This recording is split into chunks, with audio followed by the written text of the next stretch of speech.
I'm raising 2 girls on my own after my wife died, and I keep things simple because I don't have room for chaos. One of the most important ones is that there are no games about spirits, no trying to contact the dead. I explained it clearly without trying to scare them because I wanted them to listen, not panic. They always said they understood, and they looked serious when they said it, which is why I let my guard down more than I should have. That night felt normal at first, with both of them in their room and me finishing some work while listening to the house the way I always do. The silence lasted too long for a house with kids, but I ignored it, thinking they were just tired or focused on something quiet. Suddenly, someone knocked on my door, and when I opened it, both of them were standing too close together, holding on to each other. They looked so tense. "We need help." I followed them to their room without asking questions right away. The lights were on, the curtains were closed, and there was a sweet smell that didn't belong there, like something from the kitchen had been used and left out. On the floor, I saw the letters drawn in a circle and the cup placed over them, and I felt immediate frustration because I had always warned them about this. "I told you not to do this." Instead of defending themselves, one of them looked at the cup and spoke in a low voice. "Someone answered, but it wasn't Mom." They both looked toward the door at the same time, and neither of them smiled or tried to turn it into a joke. I stayed still for a moment, watching how they reacted instead of focusing on the game. They weren't trying to convince me of anything. They were waiting for something to happen again. Then we heard a voice from the hallway, low and clear, calling one of their names like someone standing just outside the room. It didn't drag the word or whispered. It said it in a normal tone that made it feel closer. I walked out right away and checked both sides of the hallway. There was no one there, and nothing looked out of place. When I came back, both of them were on the bed, sitting close together.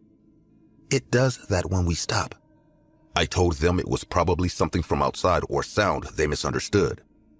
I turned to leave, but one of them pointed at the wall without speaking, and I followed her hand slowly because she didn't lower her arm.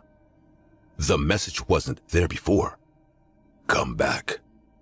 The letters were thick and uneven, and when I touched them, I realized it was ketchup, which made me turn back to them with frustration because it looked like a joke taken too far. "You don't do this and then act scared." They both started at once, trying to explain they didn't write it, and their voices were breaking in a way that didn't match a prank, but I still wasn't ready to accept that. Later that night, I stayed awake with my door open, listening for anything that didn't belong, because even if I didn't believe them fully, I couldn't ignore what I had heard. The house stayed quiet for a long time, and then I heard steps in the hallway. The sound had weight behind it, and it moved in a controlled way that didn't match how my daughters walk. I stepped outside and followed the direction of the sound, and it stopped right outside their door, like whoever was there knew I was coming. I stood in front of their door listening, and there was no movement inside, not even the sound of shifting on the bed. The silence stretched long enough to make me hesitate before opening it. When I did, both of them were asleep, and I checked them closely to make sure they were not pretending. Their breathing was slow, and neither of them reacted when I got close. Then I looked at the wall again. "This time, stay." The message had changed, and I knew it wasn't there before because I had already seen the previous one clearly. I woke them up and asked who wrote it, and they both looked confused and scared in a way that didn't feel staged. One of them started crying quietly while the other kept shaking her head. "We didn't get up." I checked their hands and the floor, and there was nothing showing that they had moved recently, and that forced me to stop assuming and start paying attention. In the hallway, I noticed a small red mark on the floor near the door, and when I crouched down, I saw that it matched the color on the wall. It wasn't a spill. It looked like something had been touched and lifted. I followed the marks slowly, keeping my eyes on the floor, and they led away from their bedroom toward mine. I moved carefully, not rushing, because the pattern was clear enough to follow, and the marks stopped at my door. When I opened it, I already knew something would be there. "Marry me." The message was larger this time, and it didn't match anything my daughters could write, which made it clear that something else was involved. I stayed in the room trying to understand how someone could move through the house without being seen, and I went through every possible explanation I could think of, but none of them worked. Then I heard a small movement behind me. I turned slowly and saw him standing in the corner. He was thin, older, wearing my wife's dress in a way that didn't fit his body, and he held an axe in both hands. His face was calm, like he had been waiting. She didn't answer, so I did. I stepped back, keeping distance between us, and tried to position myself closer to the door. "Leave now." He smiled slightly and adjusted his grip on the axe. "They asked for someone, and I stayed." He moved forward and raised the axe. Forever. I pushed past him, hitting his arm to throw off the swing. The blade struck the wall behind me with a heavy sound that carried through the house. I ran into the hallway and called for my daughters, not trying to stay quiet anymore. I heard him coming behind me, faster now, and I reached their room and opened the door.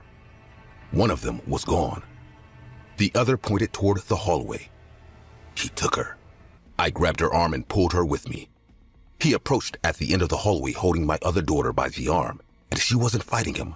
She was looking at him like she knew him. She wanted me to stay. Then he turned and ran. I chased him through the house, following the sounds of his footsteps as he moved toward the back. He reached the wall near the storage area and pressed against it, and a hidden panel opened. He went inside with her, and I reached it seconds later, forcing it open with both hands. The space behind it was narrow and dark, and the air smelled like someone had been there for a long time. The passage opened into a small hidden room filled with things taken from the house, including food, clothes, and objects that had gone missing.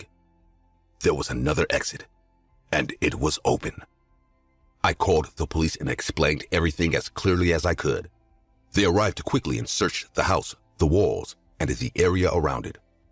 They found signs that he had been living inside the structure for weeks. They identified him as Daniel LaPlante. They found my daughter later that night, sitting outside a store, eating ice cream, while he stayed nearby talking to her like nothing had happened. She didn't look scared. They arrested him without resistance. He's in prison now, and they told me about other cases connected to him, about houses he entered and people he watched before acting. They explained his behavior, but it didn't change what happened in my house. My daughter still talks about him sometimes, and the way she describes him doesn't match what I saw. Because she says he was patient and that he listened to her when she spoke. That part is what stays with me, because it means he wasn't just hiding. He was building trust over time.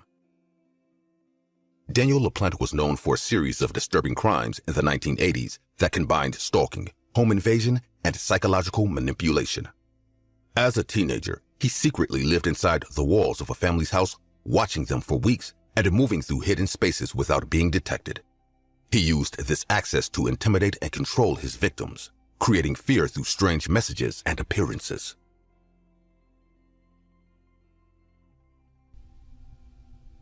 I've been a video game developer for more than 40 years now. I've worked on hundreds of titles and collaborated with thousands of people across this industry. Over time, I learned something from each of them, lessons that shaped and refined my craft. However, there is one developer I worked with early in my career who still haunts me. Even after all these years, I still can't forget what happened during the development of one particular project. Drowned God. I'd been brought on as a junior programmer at Epic Multimedia Group through a referral from my college professor. We were developing a game called Drowned God, which would later be published by Inkscape. For those unfamiliar with Drowned God, it was a puzzle-driven first-person point-and-click CD-ROM adventure game released for PC in 1996. The game was titled Drowned God, a name that alluded to a submerged ancient power which had been lost to time after it had been buried beneath memory and history. This idea shaped the game's entire premise, and the theme heavily inspired how we structured the gameplay. At its core, the game revolved around uncovering suppressed knowledge about conspiracy theories, occult secrets, esoteric symbolism, and humanity's origins.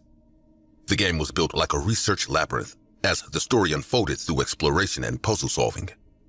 Players investigated hidden documents, fragmented texts, and symbolic imagery tied to alternative archaeology, occult traditions, sacred geometry, alchemy, and Atlantis mythology.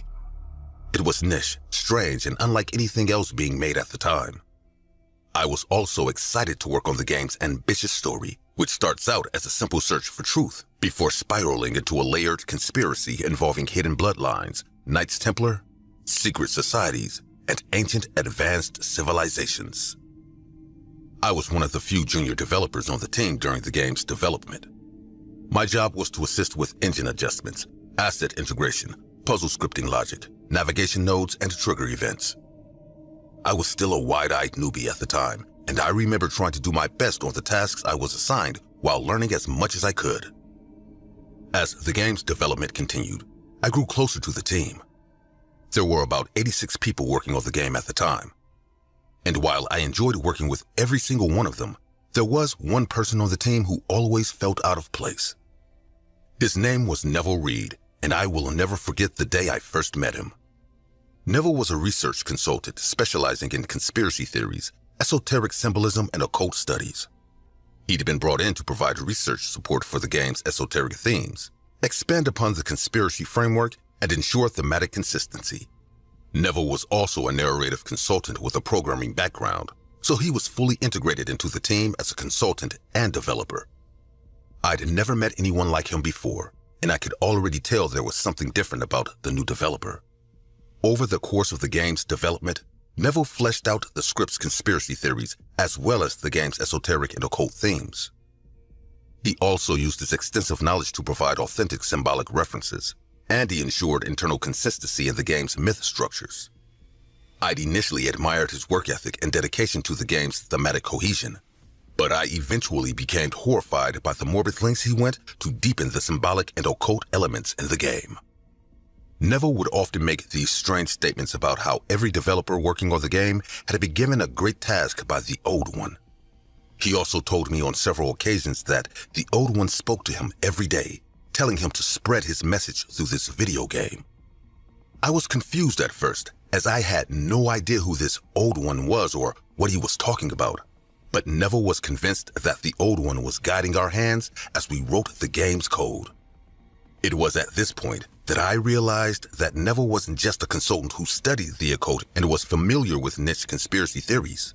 He was actually a full-blown occultist and conspiracy fanatic who believed we were all making this game by the will of an ancient being.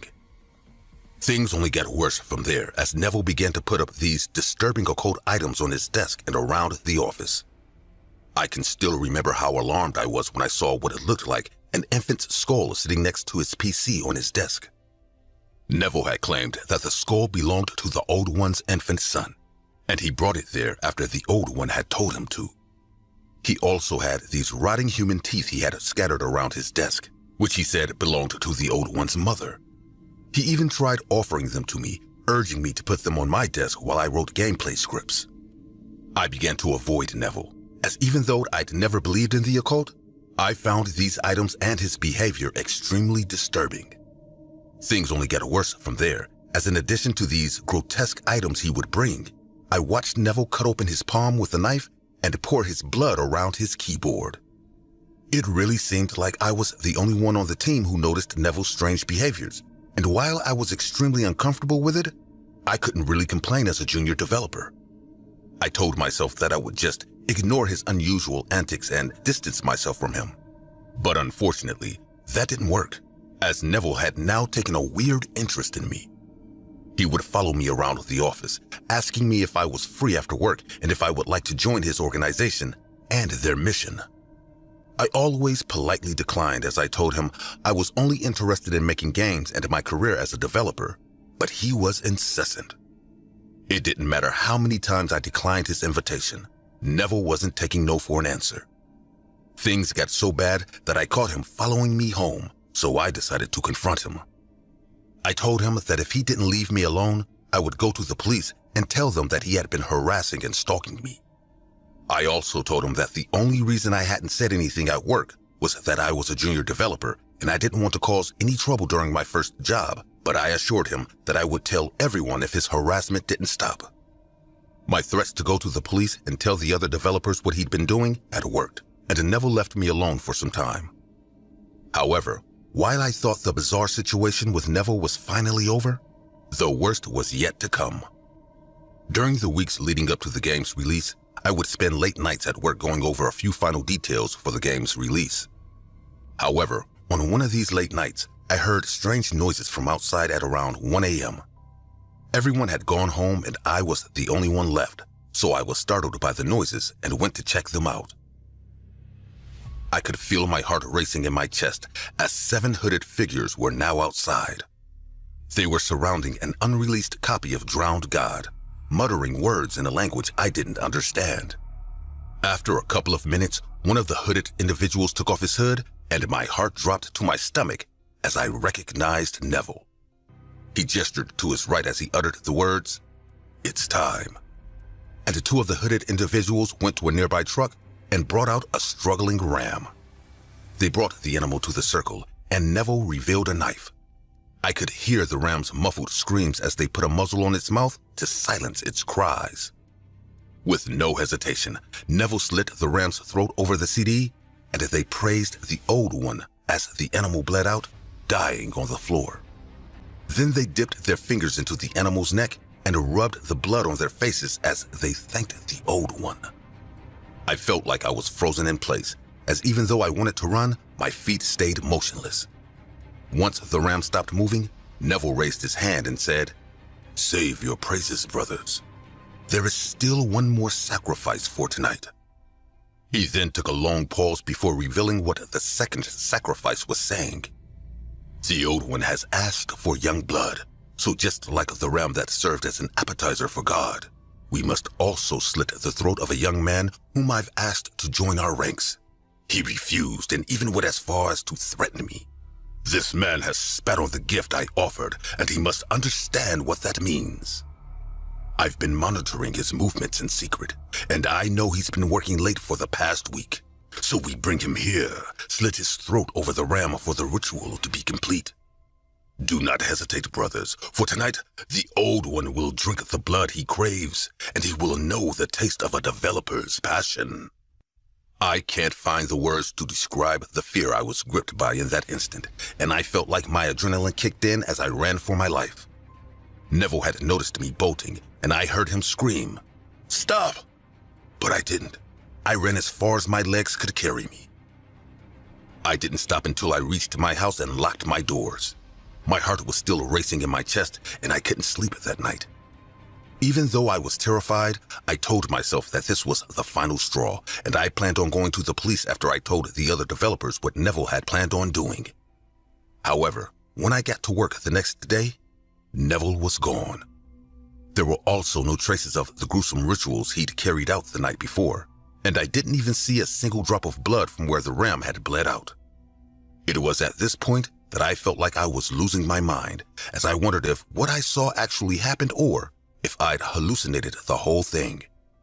I knew I couldn't go to the authorities without any evidence, and with Neville gone, it was my word against his.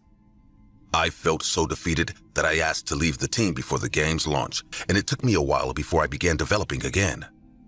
I've kept what happened that night to myself for most of my life, and I felt it was fitting to anonymously share what happened online now that I'm nearing retirement. It was an experience that marred my first job as a developer, and even though I'd worked so hard on the game, I never played Drowned God because, even though it sounded silly, I was convinced the game had been cursed. Over the years, I've made several attempts to get some closure, and I once tried to look into Neville and find out where he was. However, it seemed like Neville Reed had vanished off the face of the earth. He wasn't even listed in the game's credits. I attempted to trace his family so I could ask about his current whereabouts, but my search led to several dead ends. I tried to put the whole thing in the past after I couldn't find Neville, and I told myself that time would eventually give me some form of closure. However, I keep having these terrifying thoughts that the man named Neville Reed wasn't actually a person, and I somehow worked with a developer who never even existed. In 1996, point-and-click PC game Drowned God, developed by the now-defunct Epic Multimedia Group and published by Inkscape, remains one of the strangest releases of the mid-90s CD-ROM era. Drowned God was considered to be a niche and obscure title after its release, but it began to gain attention after the game was linked to several unsettling incidents.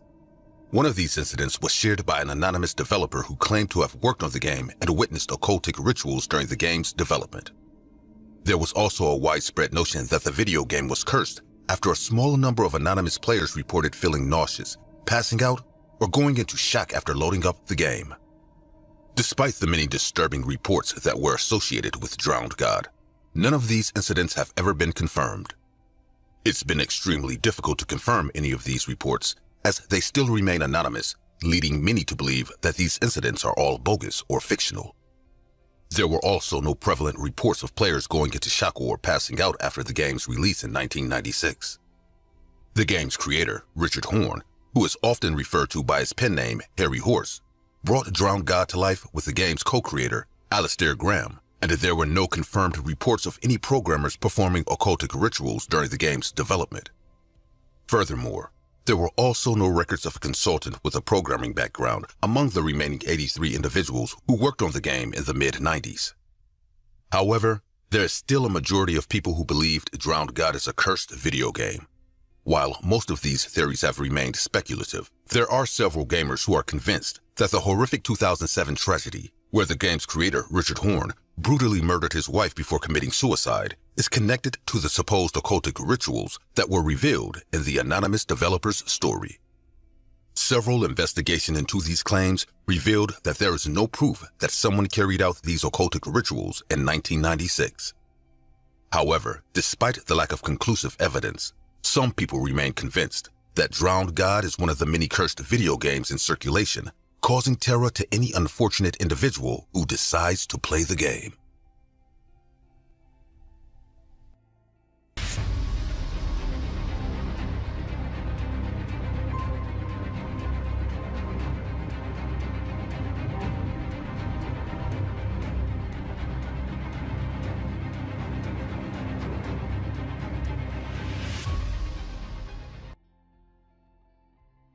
The messages started after she was already dead, and I didn't know it. I had been seeing her for a short time, and everything moved fast, and I didn't mind that, until she started talking about moving in together like it was already decided. I told her no in a calm way, and I didn't leave room for confusion because I knew what I wanted and what I didn't. She didn't argue when I said it, but instead she just looked at me for a few seconds like she was holding something back. Then she grabbed her things and left without raising her voice, and that silence stayed with me longer than any argument would have. I told myself it was over, and I went back to my normal routine without expecting to hear from her again. 2 weeks later, my phone lit up with a message that didn't sound like her, and that's when everything started to go wrong. The first message didn't try to explain anything, and it didn't ask for a response, since it went straight to a threat that felt too specific to ignore. I want to see you on the ground, bleeding. I stared at the screen longer than I should have, trying to match that tone with the person I knew, and it didn't fit, no matter how I looked at it. I called her once, but the call didn't go through, so I sent a short message asking what was going on, but I didn't get an answer. Instead, I got more threats that came faster and with more detail. If I ever see you again, I will use a knife. I stopped replying after that, and I changed my number after a few days because I wanted it to end. The problem was that it didn't end, since the messages started again on the new number in less than 2 days. I had just started seeing a new girl. She showed me her phone one night, and when I read the messages she had received, I felt something shift because they were written the same way, and they mentioned things that me and my ex had done together that no one else should have known. The messages became more detailed over time, and they started to describe parts of my day that were too specific to ignore. They mentioned places I had been and things I had done only hours before. You stopped at the gas station, and you looked behind you twice before getting in the car. I didn't go to the police because I kept thinking things would calm down if I reached her directly, and I didn't want to involve anyone else because she had a small child and I didn't want to make things worse for him. That decision started to feel like a mistake. That night I stayed home and kept things quiet, but the silence didn't help. It made every small sound stand out more than usual, and I found myself focusing on the back of the house without knowing why. My phone was on the table, and I kept looking at it without touching it because I was expecting another message, even though I didn't want to read it. There was a stretch of time where nothing happened, and that made it worse, because it gave me space to think about what could happen next. Then, the handle on the back door moved slowly, and I saw it turn without making a sound. I stood up and moved toward the kitchen because it was the only place where I could grab something useful, and I kept my steps steady, even though my breathing felt tighter than usual. The door opened, and a person dressed in black stepped inside with their face covered, moving forward without hesitation like they already knew the layout. I was sure it was my ex. Then I saw the light behind her, and it wasn't coming from outside. She had started a fire. The heat built quickly, and the smell of smoke spread through the room in a way that made it harder to focus. But I knew I couldn't stand still, because the person in front of me was already moving toward me with clear intention. I stepped back and kept my distance while watching her hands, expecting them to reach for something that could end it quickly. There was a brief pause where neither of us moved, and that pause stretched long enough to make me understand that I was alone in that moment, and that no one was coming to help me. She moved forward suddenly, and I reacted by pushing her back instead of trying to run, since the fire had already started to block the way out. We collided near the table, and something fell to the floor with a sharp sound that made everything feel louder and more chaotic. She grabbed my shirt and tried to pull me down, and I resisted by shifting my weight and pushing against her, even though I could feel my strength dropping faster than I expected. I managed to hit her hard enough to make her step back, and that gave me a second to pull away and create space. There was another moment where everything slowed down, and I could hear the fire spreading behind us while the smoke got thicker and harder to ignore. She reached toward my neck, and I reacted by grabbing her hood and pulling it back with force because I needed to see who I was dealing with. The hood came off, and the face underneath didn't match anything I expected. It wasn't her. It was another woman that I'd never seen before. Seeing her face changed everything, because it broke the only explanation I'd been holding on to, and that confusion made it harder to react in a clear way. She didn't look surprised or nervous, and that made it worse because it meant she had planned for this moment and accepted it. She moved again without saying anything, and this time her actions were more controlled. We hit the wall hard enough to shake the frame, and I felt a sharp pain in my arm when it struck something, but I didn't stop moving because I knew that stopping would give her control. Before the next move, I became aware of the fire reaching the hallway and the smoke filling the room in a way that made every breath shorter and more difficult. She grabbed my arm and twisted it with enough force to make me lose my grip, and I reacted by stepping into her and pushing her off balance instead of trying to pull away. That gave me just enough space to move toward the front of the house, where the air felt slightly clearer. In the middle of that movement, I heard sirens getting closer, and the sound cut through everything else in a way that made both of us react at the same time.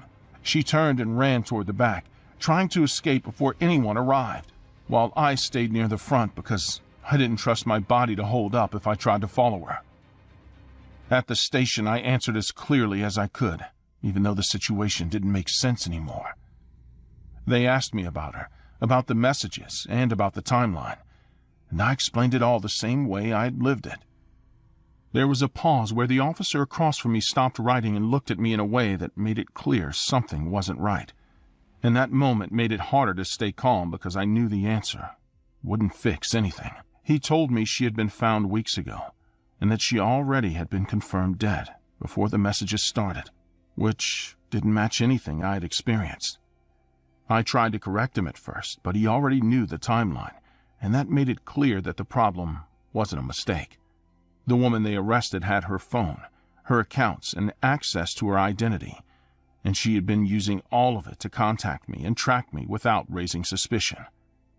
That meant every message I had read and every threat I had tried to handle had been coming from someone else. The messages stopped after her arrest, but she left too many questions about how long she had been watching and how she had learned before acting. I changed my number again and adjusted my routine, but those actions didn't feel like enough after everything that had already happened. What stays with me is the fact that I spent months reacting to someone I thought I knew, without realizing that the real person was already gone. After Carrie Farver was murdered in 2012 by Shayna Golyar, Farver's identity was used for years to send thousands of threatening messages to Dave Krupa and others, making it appear as if she was still alive and obsessively harassing them. This deception delayed the investigation and created a false narrative that misled both victims and authorities until digital evidence and forensic analysis eventually exposed the truth.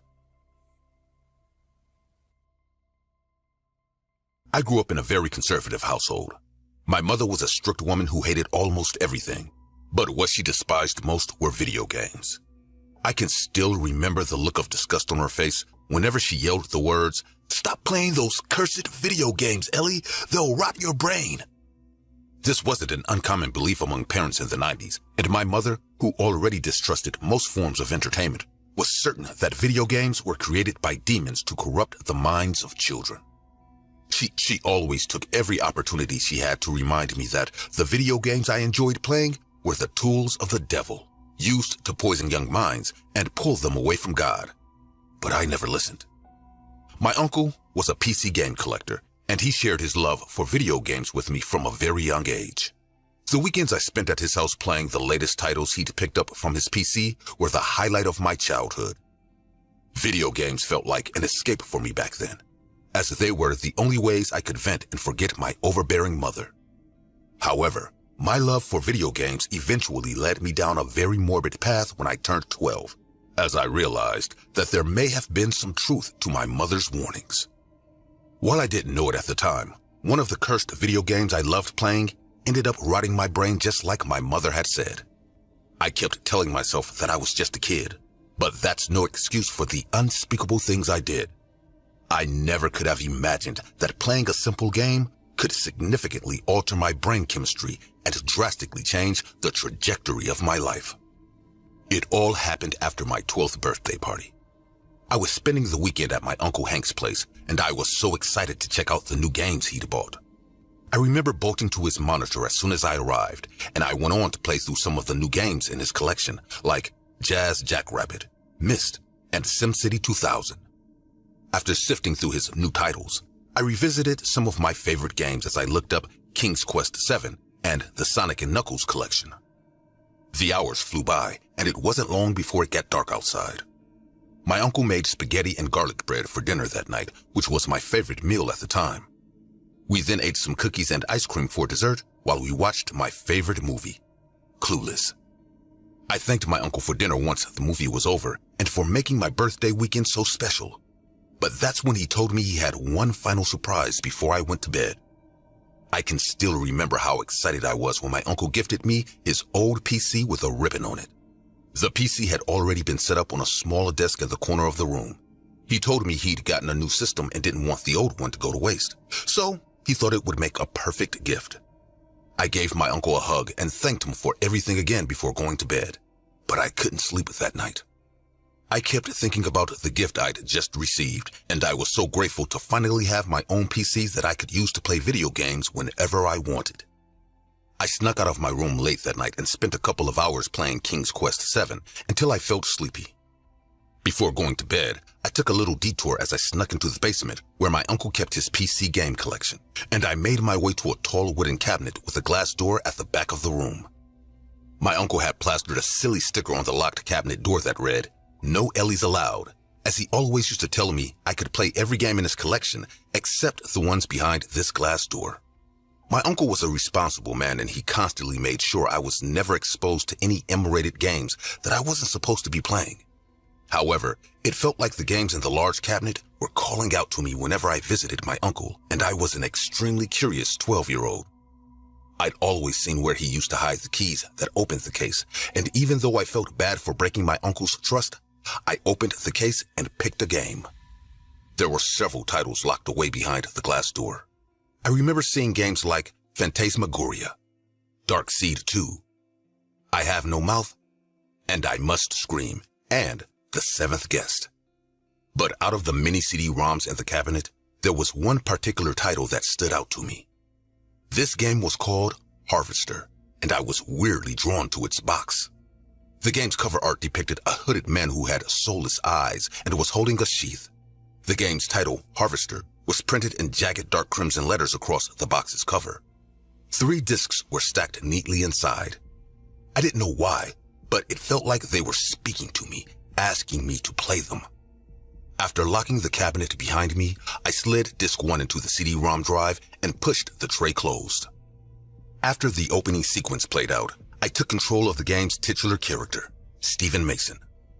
Stephen is an 18-year-old amnesiac who wakes up with no memories in a small Texas farming town called Harvest. The only thing Stephen knows for sure is that the year is 1953. As he goes on to explore the town of Harvest, he is manipulated and forced to carry out several violent, morbid, and gruesome acts by the town's cult, the Order of the Harvest Moon. It didn't take me long to realize why my uncle was so adamant whenever he warned me never to touch the games locked behind the glass door. Harvester's full-motion video segments contained some of the most graphic and disturbing scenes I'd ever seen. I could feel my childhood innocence dying, and even though I was terrified, I couldn't stop playing the grotesque point-and-click adventure game. I played through a majority of Harvester's story until the early hours of the morning when I heard my Uncle Hank getting up from his bed. I quickly turned off the PC and returned the game's box so my uncle wouldn't notice anything. But I kept all 3 discs and hid them away in my bag. I don't know why I decided to steal the discs from my uncle's collection, as I was still petrified from playing Harvester that night. But despite my fear, there was also this little voice in the back of my head urging me to take the discs home and finish the game. I didn't say anything to my uncle when he asked why I was up so early that morning. And even though I'd been completely scared by Harvester's graphic scenes, I tried my best to act as normal as I could until the weekend was over. Despite my mother's protest, my uncle was able to convince her to allow him to set up the PC he'd gifted me on an old desk in our basement. My uncle had also gifted me a handful of age-appropriate games before assuring my mother that these titles were rated kids to adults by the ESRB and that there were no graphic elements or gore or any other mature themes. My mother reluctantly agreed to let me keep the games as she felt it was rude to decline, but she told me I could only play these games for 1 hour a day, and she often watched me like a hawk whenever I turned on the PC. I was only allowed to play the games that had been reviewed by my mother, as she always peered over my shoulder, making sure I wasn't exposed to any graphic content. But I would sneak out late at night to continue playing Harvester while she was asleep. I didn't notice until it was too late, but I had begun to disassociate whenever I put the stolen Harvester discs into the CD-ROM drive. I would completely immerse myself in the small Texas town of Harvest, and my reality slowly began to blur every time I put myself in Stephen Mason's shoes. All this eventually led to early onset psychosis, as I began to hear the game's unsettling music in my head while daydreaming about committing violent acts, and it wasn't long before I started seeing him. It's really hard to explain what it was or how it happened, but I'd developed an imaginary friend called Steve. I'd had imaginary friends when I was a lot younger, but this time was different, as Steve was like a malignant tumor growing out of my neck like a conjoined twin. I've never been able to truly describe what Steve actually looked like, but he was essentially a rotting corpse holding a sheath. I couldn't make out his facial features as the skin on his face was peeling off, but he looked oddly similar to the hooded man on the Harvester's box. I can still recall the first time I began to notice him. I was terrified at first, as he had no body and his torso was growing directly out of my neck. But I eventually got used to it, as Steve had this strangely calming presence whenever he spoke. I also know this is going to sound strange, as the corpse growing out of my neck was imaginary, but I could still smell Steve's rotting flesh, and I could feel his hot breath against my ear whenever he spoke. He would whisper to me all day, urging me to cut open Luna, my neighbor's tabby cat. Luna was an orange shorthair who belonged to our elderly neighbor, Gladys. Luna had been adopted to keep Gladys company ever since her husband Richard had passed.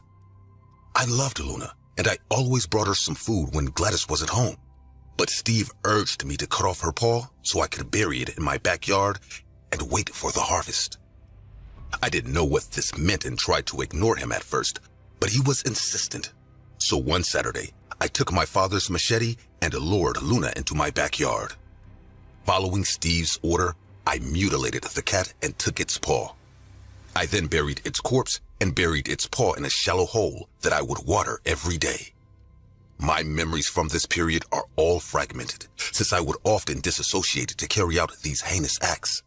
Steve's morbid requests only grew worse from there, and I found it difficult to ignore him. He would tell me to catch and decapitate a raven before burying its head in another hole.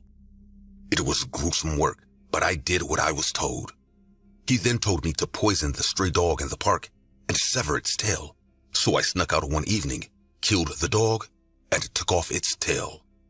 After I'd carried out these horrific deeds, Steve would always urge me to stifle my emotions and do what needed to be done for the harvest. He would also remind me to bury the severed parts of these animals in my backyard and to water the spots to achieve an even greater harvest. I once asked him what this harvest was and why nothing was growing yet, but he urged me to be patient, as he said we would receive our yield in due time. After a few weeks, Steve told me the harvest was nigh, and we needed one final thing to reap the fruits of our labor. He told me to wait until my mother was deeply asleep and to get the kitchen knife and cut off 3 of her fingers. I told him I couldn't do it, but he said I should throw away my emotions as I had done before and take the final step toward reaching our harvest. Steve also reminded me how overbearing my mother was and how I deserved to take away the fingers she was always pointing in my face. So I agreed. I waited until the very late hours of the night before I entered my parents' room. My mother was lying next to my father, and I made sure she was sound asleep before taking out the large cleaver. With no hesitation, I took my mother's hand and brought down the sharp blade on her fingers. I was only able to completely sever her thumb, as the knife didn't go through her index and middle fingers. Nothing I could say would do justice to how I felt in that moment. And I can still remember the look of terror in my mother's eyes when she woke up screaming. It was a very distinct expression, as she was looking at her own child like I was a demon, while my father, who also had a terrified look on his face, tried to understand what was going on. It felt like an out-of-body experience as I picked up my mother's severed thumb before telling my horrified parents that I needed to do this for the harvest. After taking the knife from me, my father was able to rush my mother to the hospital, where she underwent urgent replantation, as the doctors did what they could to reattach the severed digit before it was too late. She'd lost a lot of blood, but they were able to stop the bleeding and reattach her thumb. That night changed the trajectory of my life forever, as I would spend the following years going to see more specialists, child psychologists, neurologists, and psychiatrists than I could remember. They called it a first episode psychosis. Later, someone said it was early onset schizophrenia. Another mentioned schizoaffective disorder. The specialists who examined me all spoke in cautious tones about how rare it was at my age. They also mentioned how the graphic scenes I'd seen in Harvester may have triggered something that was already there. They all assured my father that they would help me manage the voices through cognitive behavioral therapy for psychosis, as they tried everything they could to get rid of Steve. I was pulled from school and placed on heavy medication. My mother couldn't even look at me, as she was certain that I was possessed. My father, who was also terrified of me, was still a lot more considerate, and this put a lot of tension on my parents' marriage, as he often tried to defend me whenever my mother would suggest throwing me out of the house. It wasn't long before my mother moved out, as she didn't want to live under the same roof as me. This worsened my father's relationship with her, as even though he was horrified by what I'd done, he didn't want to abandon his only child. My uncle was also exiled from our family, as my mother blamed him for everything, and I was told I could never see him again. I also stopped playing video games, and my father monitored me very closely to avoid the same thing from happening again. My parents also tried to keep the situation from getting out, as they tried to frame my mother's injuries as an intruder's attack. But some people knew the truth, and there were a few locals who began spreading rumors of attempted matricide. So, we eventually had to move. It was a gradual process, but I eventually got better. I stopped seeing Steve, and I was able to return to a somewhat normal life. There isn't a day that goes by that I don't regret breaking my uncle's trust that night and opening that glass door. Even with all of the therapy, I still feel like I was cursed from the moment I picked up and played the video game Harvester. This curse still feels like a heavy burden on my back, because even if I can't see Steve on my neck anymore, there are days when I can still hear him whispering in my ear. His voice is faint, but he's telling me to cut off my fingers and plant them in the ground so I can finally achieve the great harvest. Digifex Interactive was a short-lived mid-1990s video game studio based in Dallas, Texas. The company was originally founded as Future Vision Inc. before being renamed Digifex Interactive in June 1996, which was the same year they released one of their most controversial titles, Harvester. The game drew backlash for its extreme violence and disturbing content. It received mixed reviews upon release, and it became a commercial failure. Harvester was also banned in Germany and other regions due to its extreme content. The controversial video game Harvester was created by Gilbert P. Austin, who wrote and directed the story. He later told the public that the idea had come to him in a flash, and he wanted the player to mull over whether they had internalized the over-the-top violence and surreal imagery of the game. Similar to many disturbing 90s point-and-click titles that were released at the time, many people believed Harvester was a cursed video game that made its players go mad. There were also several rumors that the video game was linked to an attempted matricide case that occurred during November 1996 in Monroeville, a suburb near Pittsburgh, Pennsylvania. The attempted matricide case was never officially confirmed, as both the records and details of the supposed matricide from back then were extremely sparse. An anonymous story was later released online by a woman in 2007, claiming to be the little girl from the attempted matricide case, but no one was able to confirm if she was telling the truth, and her identity still remains a mystery. Despite being a commercial failure, Harvester went on to garner a cult following. There has also been some discourse in niche video forums about whether Harvester is actually one of the many cursed video games released in the 90s, or if the supposed curse that makes gamers run mad is just a hoax. There still hasn't been a definitive conclusion to the debate, but the general consensus is that most gamers should stay away from Harvester, as anyone who plays the game could risk losing their sanity forever.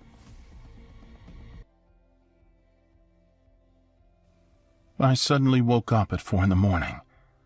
I stayed still in bed looking at the door, trying to match the noise with something harmless. When I heard a slow step in the hallway, placed with care instead of casually, I understood that someone was moving with intention toward my room. I kept my breathing steady under the blanket, tried not to show that I was awake. The steps continued, spaced out, controlled. There was a part of the hallway floor that always creaked, and when I heard that exact sound right outside the bedroom, I understood that the person outside knew the house well enough not to avoid it. That detail made everything feel more deliberate. I thought about calling out, asking who was there, but I didn't want to hear an answer that would confirm what I was starting to suspect. Instead, I kept watching the door, waiting for something to happen so I wouldn't have to guess anymore. The handle turned slowly, and the door opened just enough to let someone enter without noise. And when the light from the hallway outlined the figure, I recognized the shape before I saw the face, and that recognition settled in immediately. There was a moment where he stood inside the room without moving, and during that moment I tried to convince myself I was wrong. He was my son. He stepped closer to the bed, and the axe in his hand became clear enough for me to understand that this was not confusion or panic, because there was no shaking and no hesitation.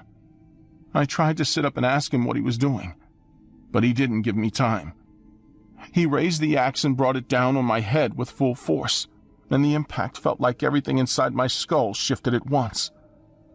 I fell back, trying to react, but he lifted it again and struck a second time, hitting my arm when I tried to block it, and I heard something crack. I screamed his name, again and again, trying to reach him in any way that I could, but he didn't respond. Instead, he just kept his focus steady while raising the axe again. I realized then that he was not reacting to me as his mother, but as someone he had already decided to attack. Before the next strike, there was a short pause while he adjusted his position, and I used that moment to try to move off the bed, because staying there meant I would take every hit directly. My hand slipped on the sheets, and I realized they were already wet with blood. The next blow landed on the side of my face, and my vision on one side disappeared instantly. Not blurred or fading, just gone. And I understood immediately what that meant. I tried to call his name again, but my voice didn't come out clearly. I reached toward him and grabbed his sleeve, holding on as tightly as I could because I needed something to interrupt what was happening. For a second I had contact, but he pulled back sharply and my grip failed because I didn't have enough strength. He looked at me directly while raising the axe again, and there was no confusion in his face, no hesitation, just a steady focus that made everything feel controlled. I tried to move again, but my body didn't respond the way I needed it to. Before the next strike, there was another pause, and I turned my head toward the other side of the bed because I needed to see if my husband could help me. What I saw made it clear that he had already been attacked before I woke up. He was lying on his back, and the amount of blood around him made it impossible to think he was unharmed, even though his eyes were open. I tried to reach him, but my arm didn't extend far enough, and I couldn't pull myself closer. The next hit came down on my head again, and I felt my ability to focus slipping because everything was becoming harder to follow. I made sounds that didn't form words, and I realized I was losing control over my voice. He stepped away from the bed after that and moved around the room, opening drawers and picking things up, and the way he did it made everything feel planned. I tried to follow him with my remaining eye, but my vision kept shifting. There was a pause where I thought he had left, but then I heard him step closer again, and I forced myself to look at him because I needed to confirm what I already knew. When I saw his face clearly, there was no doubt left. I tried to say his name again, but it came out broken, and he didn't react in any way that matched what was happening. Instead, he looked at me with a steady expression, as if everything were already decided. He lowered the axe slightly, not as a sign of stopping, but as if he had finished this part. And then he turned and walked out of the room without saying anything. I watched him leave, and I understood that he was not staying to make sure I was dead. I stayed where I was, trying to stay conscious because I didn't know if he'd come back, and I knew I wouldn't survive another attack. After he left the room, I could still hear movement in the house, which meant he was still there, and that made it impossible to relax. I listened carefully, trying to understand what he was doing, where he was. There was a pause before the next sounds, and during that time I forced myself to move, sliding my hand across the bed until I reached the edge, and then pulling myself toward it. My body rested, but I kept going. I slid off the bed and fell onto the floor, and the impact made everything feel unstable again. But I stayed conscious. I tried to push myself up, but I didn't have enough strength, so I stayed there. I was in and out of consciousness for a moment, and when I came to, my husband was gone from the bed. I slowly crawled out the door and down to the stairs. Downstairs, my husband was standing in the kitchen, moving normally, opening cabinets and placing items on the counter as if he had just started his morning routine. I tried to call out to him, but my voice came out broken and weak, and he didn't respond. He just continued moving. I watched him more closely, and that was when I noticed the details I'd missed at first. The way his body moved slightly off. The way there was too much blood for this to be normal. And I understood that he had already been attacked before I woke up. I tried to reach him, dragging myself forward, but I couldn't get close enough. Behind me, I heard movement again, and I knew my son was coming from downstairs, still holding the axe, still moving at that same controlled pace. I turned my head slightly enough to confirm without fully looking. I tried to think of something that would stop him, anything, but my voice and body wouldn't respond the way I needed them to. Eventually, I heard the front door open and close, and the silence that followed confirmed that he had left the house. The house stayed quiet after that, and I focused on staying conscious because I knew that was the only way I had a chance to survive. My breathing was uneven, and every moment caused pain, but I kept trying to stay alert. There was a pause before anything else happened, and in that time I listened for any sign of help because I had no other option. Then I heard a car outside, followed by footsteps approaching the house. The knocking came next, and when no one answered, it became louder, followed by voices calling out. I tried to respond, but my voice didn't carry, and I couldn't make enough sound. The door opened, and I heard people entering quickly, moving through the house until they reached the bedroom, where they stopped and then moved toward me with urgency. They checked me and confirmed I was alive, and that changed the way they handled me, making them more careful, but still fast. I tried to focus on them, but my vision was unstable. They asked questions, but I couldn't answer them properly, and I could feel everything starting to fade, even though I tried to stay awake. I woke up later in the hospital, and they explained what had happened, but I already knew the most important part, because I had seen him clearly. That memory did not change.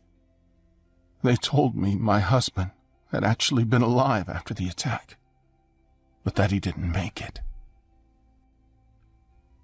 In 2004, Christopher Porco carried out a brutal axe attack on his parents, Peter Porco and Joan Porco, inside their home. Peter suffered multiple catastrophic blows and later died, while Joan survived despite severe head trauma that left her permanently disfigured. One of the most disturbing aspects of the case is that Peter remained alive for hours after the attack, during which he got up, followed parts of his morning routine, and even prepared items in the kitchen before collapsing.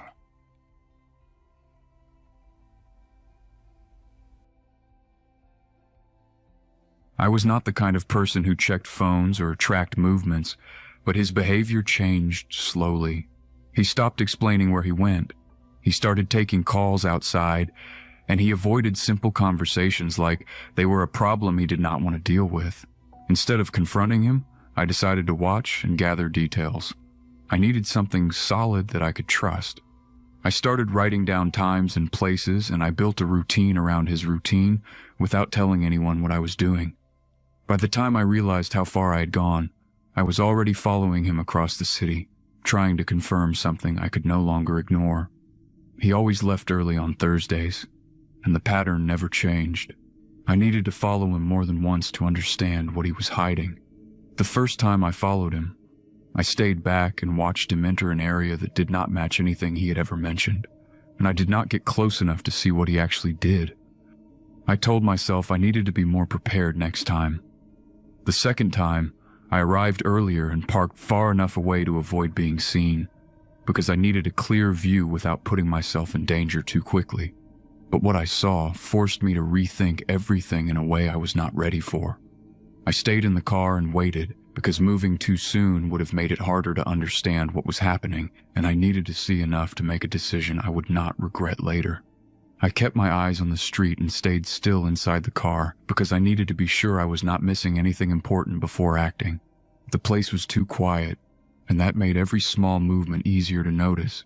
When he appeared, I immediately saw that he was not alone, and the way he held the woman with him showed control instead of familiarity.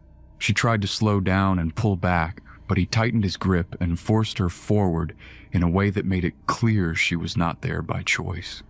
Before I moved, I stayed in place for a few seconds and forced myself to accept what I had just seen, because reacting without thinking would not help anyone. The situation was already serious, and I needed to act carefully. I got out of the car and moved closer, keeping my steps steady and controlled, because I did not want to draw attention before I understood more. He dragged her to the house and forced the door open, and she stumbled inside while trying to resist, and then the door shut in a way that cut off any sound. I reached the door and pressed my ear against it, and I listened carefully because I needed to know what was happening inside before making a decision. I heard something being dragged across the floor, and the sound confirmed that this was not something I could ignore or explain away. I stayed at the door for a moment and kept listening, because entering without thinking could make things worse instead of better, and I needed to be sure I was not walking into something I could not handle. The sounds inside continued, and there were weak attempts at movement that suggested someone was still conscious. When I opened the door, I did it slowly to avoid making noise. and the smell that came from inside made it hard to stay focused because it was strong and unpleasant in a way that suggested something had been left there for too long. I stepped inside anyway, because leaving at that point was not an option. The room looked abandoned. I moved forward carefully and checked each direction, because I expected him to return at any moment. Before going further, I stopped and listened again, because the sounds from deeper inside the house were still there, and they gave me a direction to follow. I followed the hallway and noticed a side room with a door that was not fully closed, and something about that detail made me stop before continuing. Inside, there was a table covered with papers that looked organized. I stepped inside and looked closer, and the pages described how to handle parts of a human body in a way that showed planning and repetition, and that detail forced me to understand what I was dealing with. I stayed in that room longer than I should have, because my mind needed time to process what I was seeing, and I had to decide if I was going to continue or leave. A sound from the other room forced me to move again, because it was clear someone was still alive and needed help, and that fact made hesitation feel wrong. I stepped out and moved toward the source, keeping my movements controlled. The kitchen was dim, and the woman was on the floor with her hands tied behind her back and her legs restrained, and the condition she was in showed she had been struggling for a long time. She looked at me with fear and confusion, and she tried to speak even though her voice was weak. I checked the room quickly to make sure he was not there, and when I realized he had left, I moved closer and started working on the knots that held her.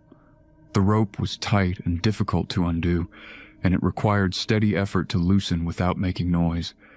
Before I finished, I noticed the refrigerator door was not fully closed, and I opened it slightly because I needed to confirm what I already suspected. Inside, there were stored pieces of human bodies arranged in a way that showed this had been done more than once. I closed it and focused on freeing her, because staying there longer increased the risk, without helping her more.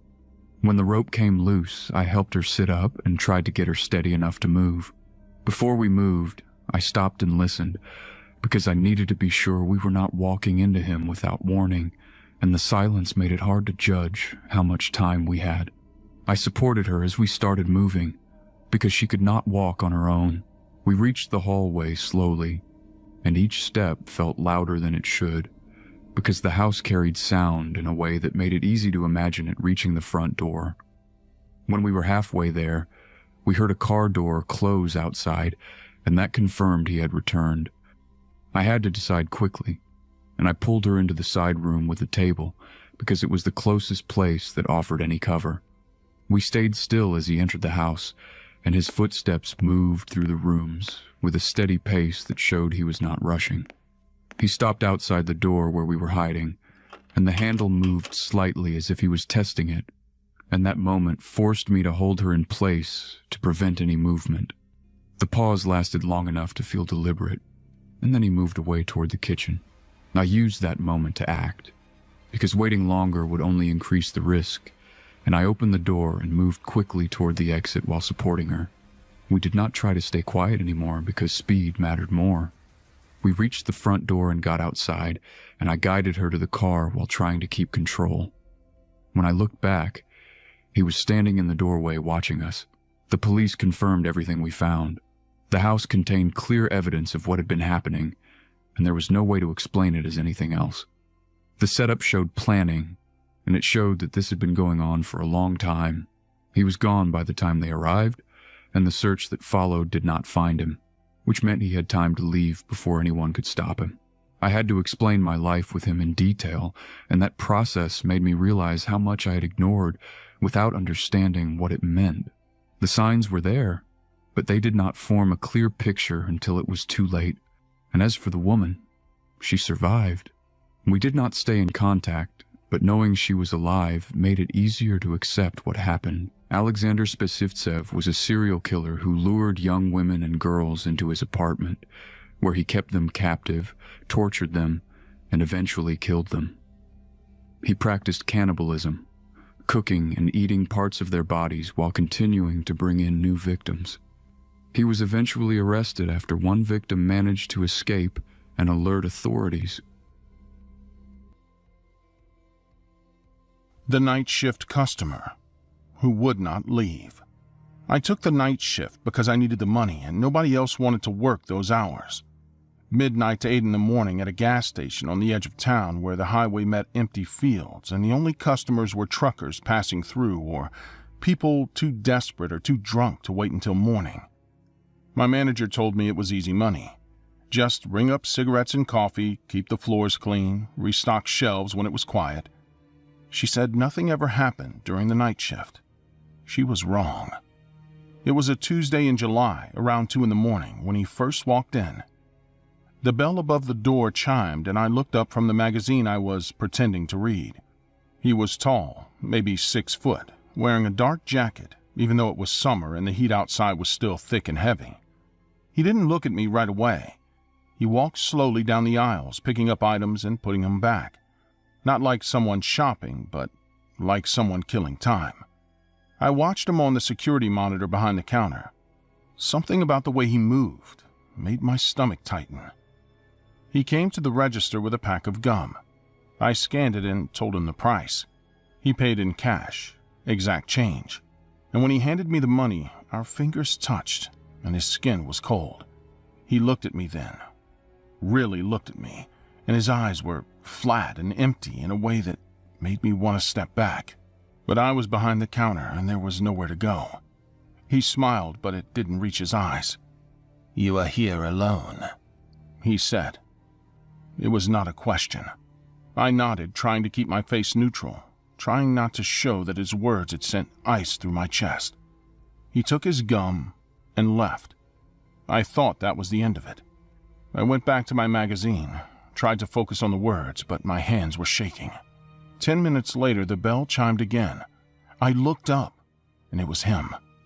He walked the same slow path through the aisles, touching things, moving things, watching me through the space between the shelves. This time he bought a bottle of water. Same routine, exact change. That same cold smile. "You should not be working alone," he said. "It is not safe." Then he left again. My heart was pounding. I pulled out my phone and thought about calling my manager or the police, but what would I say? A customer came in twice and said weird things. That didn't sound like enough. I told myself I was overreacting, that plenty of people come into gas stations in the middle of the night and act strange because they were tired or high or just awkward. But my gut was screaming that something was wrong. He came back a third time, 20 minutes later. This time he didn't buy anything. He just stood by the door looking at me. I pretended to be busy organizing lottery tickets behind the counter, but I could feel his eyes on me. The store was completely silent except for the hum of the refrigerators and the buzz of the fluorescent lights. After what felt like forever, he walked toward the counter. My hand moved toward the panic button under the register, the one my manager showed me on the first day of work and told me only to use in real emergencies. He leaned against the counter, too close, invading the space between us. "What time do you get off?" he asked. His voice was quiet, almost friendly, but there was something underneath it that made my skin crawl. I lied and said my coworker was coming in soon, that I was about to go home. He smiled again, that same empty smile. "No, they are not," he said. "I've been watching you. You are alone until 8. That is when I knew. This was not a weird customer. This was someone who had been planning something, someone who had watched the gas station, figured out when I was alone, came back multiple times just to make sure. My hand was on the panic button now, but I hadn't pressed it yet. I didn't want to make him angry. I didn't know what he would do if I made him angry. He reached across the counter fast, faster than I expected, and grabbed my wrist. His grip was hard, painful. His fingers were digging into my skin. "Come outside with me," he said. His voice was still quiet, but there was no friendliness left in it now. Just command, just threat. I pulled back, tried to twist my arm free, but He was strong, and he was leaning over the counter now, half his body across it, pulling me toward him. I screamed. I didn't think about it. I just opened my mouth and screamed as loud as I could, and with my free hand I slammed down on the panic button. The alarm went off instantly, a shrieking siren that filled the store, and red lights started flashing outside above the gas pumps. He let go of my wrist and stepped back, his face twisting with anger. He looked at the door, looked at me, looked at the cameras he must have known were recording everything. He ran. He turned and bolted out the door just as I heard the sirens in the distance, police responding to the panic alarm. I stood behind the counter, shaking so hard I thought my legs would give out. My wrist throbbed where he had grabbed me. The door was still swinging from where he had shoved it open. I could see his car peeling out in the parking lot, tires screeching, headlights disappearing down the highway. The police arrived 3 minutes later. They found me sitting on the floor behind the counter, crying, unable to stop shaking. They checked the security footage. It showed everything. Him coming in multiple times. Him watching me. Him grabbing me. Him trying to drag me toward the door. The officer who took my statement said I did everything right. He said the panic button probably saved my life. He said men like that don't just grab someone and let go. They have plans. They have intentions. And those intentions are never good. They never caught him. His car had fake plates. The security footage wasn't clear enough to get a good look at his face. He became another unsolved case. Another dangerous man out there somewhere, maybe trying the same thing with someone else, working another late shift at another gas station in another town. The thought of that makes me sick. The thought that he's still out there, still watching, still waiting for the right moment to grab someone who might not have a panic button, or might not scream loud enough, or might not be lucky enough to have police close by when the alarm goes off. I quit the next day. I couldn't go back to that store, couldn't stand behind that counter where he had grabbed me, couldn't look at that door without seeing him walk through it again and again. My manager was understanding. Said she'd have to quit too. She said she never should have scheduled someone alone on the night shift. But understanding did not pay my bills, and I needed another job, fast. I found work at a coffee shop that closed at 6 in the evening. No night shifts. No being alone. No empty parking lots and dark highways and men who smile with empty eyes. But even there, even during the day with coworkers around and customers lined up and sunlight streaming through the windows, I would still freeze up sometime when a tall man in a dark jacket would walk in. I'd still check the exits. I still kept my phone in my pocket with emergency services on speed dial. I still have nightmares where I feel his hand on my wrist and hear his voice telling me to come outside with him. The worst part wasn't what happened. The worst part was knowing how close I came to being a different kind of story. Not someone who fought back and survived, but someone who disappeared from a gas station in the middle of the night and was never seen again. A missing persons case with security footage as their last moments. Family members crying on the news. Searches that turned up nothing. I survived because I screamed and pressed a button, because police happened to be close enough to respond fast, because he decided running was better than staying. That is all that separated me from the others who did not make it home. If you work night shifts alone, please be careful. Trust your gut, and when someone makes you uncomfortable, don't worry about being rude or overreacting. Press the panic button. Call the police, scream, do whatever you have to stay safe. Because there are people out there who watch and wait and plan, who see someone alone and vulnerable and decide that person is their next target. I was that target once. I got lucky. Not everyone does. It was 2:48 a.m., and I made a mistake that I don't think I can undo. I answered the call, because on the other end was me, beat, and whatever it was. It knew exactly where I was sitting.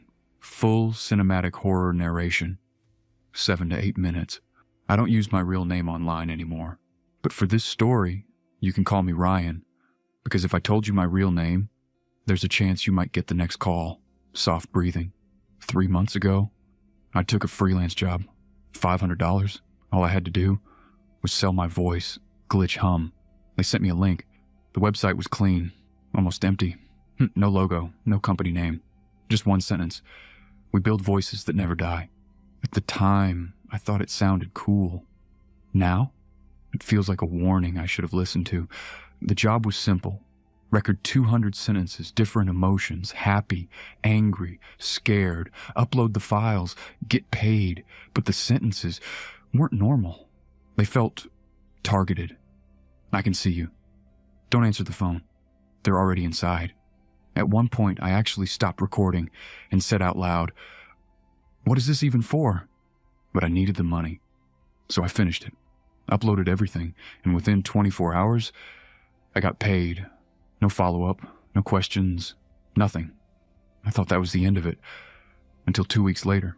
Quiet tone, 2:48 a.m. My phone rang, unknown number. I almost ignored it. I really should have. But something told me to answer. Hello? Silence. 2 seconds. Then, Ryan? My stomach dropped. That was my voice. Not similar, not close. It was exact. Who is this? I asked. Heavy breathing through phone. On the other end, I could hear myself breathing. Then, don't hang up. Slight whisper closer. My hands started shaking. Stop messing with me. Who is this? Beat. Then it said, "They're watching you right now." I turned around instantly. Nothing. My apartment was empty, but for some reason, it didn't feel empty anymore. Click. The call ended. I didn't sleep that night. The next morning, I tried to rationalize it. Maybe someone used my recordings. Maybe it was some kind of prank. Maybe I was just overthinking it. Then my phone rang again. But this time, it wasn't for me. It was my sister. Her voice was shaking. "Ryan, why did you call me last night?" My chest tightened. "I didn't." "Yes, you did," she said. You told me to check the back door." A cold feeling crept up my spine. "What happened?" I asked. She hesitated, then whispered, "It was already open." I drove to her place immediately. Checked everything. Nothing was missing. No signs of forced entry, but she was sure she locked it. And the call? It came from my number. That's when I knew. This wasn't a prank. I went back to the website. The one from the job? It was gone. Completely wiped. The link led to nothing. Even the email thread was gone. Like it never existed. I started digging. Forums. Reddit. Obscure threads. Anything about voice cloning. That's when I found it. A post buried deep online. Title: "They're using voices to map behavior." The guy claimed this wasn't just about copying voices.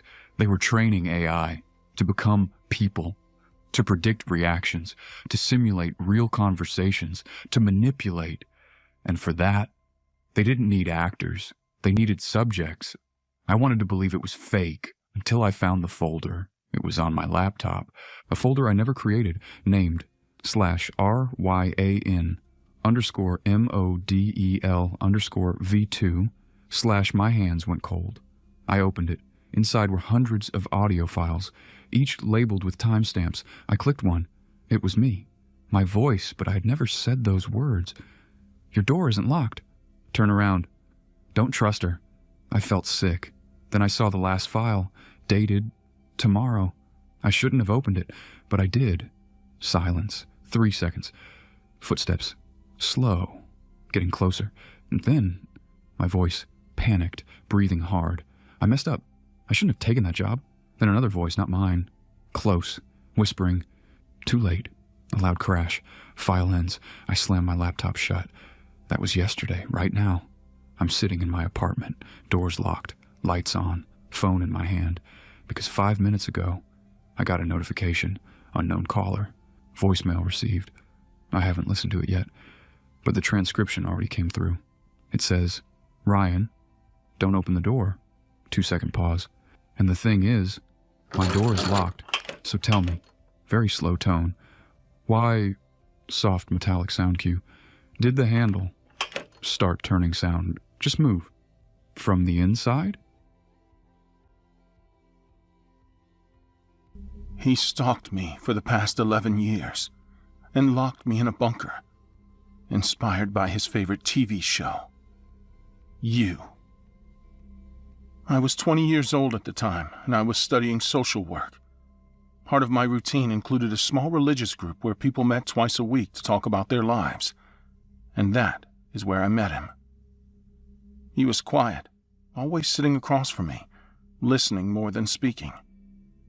The messages started slowly and seemed harmless at first, because they referred to things I had said during the meetings, and I answered a few times out of politeness, not realizing that responding at all would make him think he had access to me. The messages became constant, and they stopped following any normal pattern, because they arrived at all hours, and if I didn't answer, he would send another one asking where I was or what I was doing, which started to feel invasive. He asked me out several times, and I refused clearly every time. But instead of stopping, he began showing up in places where I'd never seen him before, like outside my classes or near my workplace, standing at a distance and watching without approaching. At first, I tried to explain it as coincidence, but that stopped making sense when I started seeing him too often in places that did not connect, which made it clear he was following me, even though I'd never shared my schedule. I didn't tell anyone right away because I thought I could manage it, but I started changing my routine without thinking, like taking different routes and leaving early just to avoid crossing paths with him again. The situation became impossible to ignore when I realized he was not just messaging me. He was studying me and learning my habits. One night I checked my social media and saw he had gone through years of my posts, leaving comments on old photos. You smiled more back then. You trusted people you should not trust. I blocked him immediately, but the next day I received a message from a different number, and the tone was no longer polite. The tension followed me everywhere, even in crowded places, trying to find him before he could get too close. One afternoon I got on a bus I rarely used, hoping that changing my routine would help. But halfway through the ride I saw him sitting behind me, and the way he stayed still made it clear he had been watching me the entire time. I got off earlier than planned, and he followed at the same steady pace, keeping enough distance to avoid confrontation, but staying close enough that I could hear his steps behind me. Weeks passed, and instead of stopping, he made it easier for himself by enrolling in the same academic program I was in, which meant he now had a reason to be near me without hiding it. He sat in the back of the classroom watching constantly, never speaking to me directly. Everything became undeniable when I found a tracker attached under my car, because it confirmed he had been following my exact movements without me knowing. I removed it and held it in my hand, trying to understand how long it had been there and how many places I had gone to while he knew exactly where I was. But the next message arrived quickly, and it proved I had not changed anything. I am always near. I began carrying a small knife. I needed something that made me feel less exposed. The night everything escalated felt wrong from the beginning, because there were no messages, no signs, and no indication of his presence.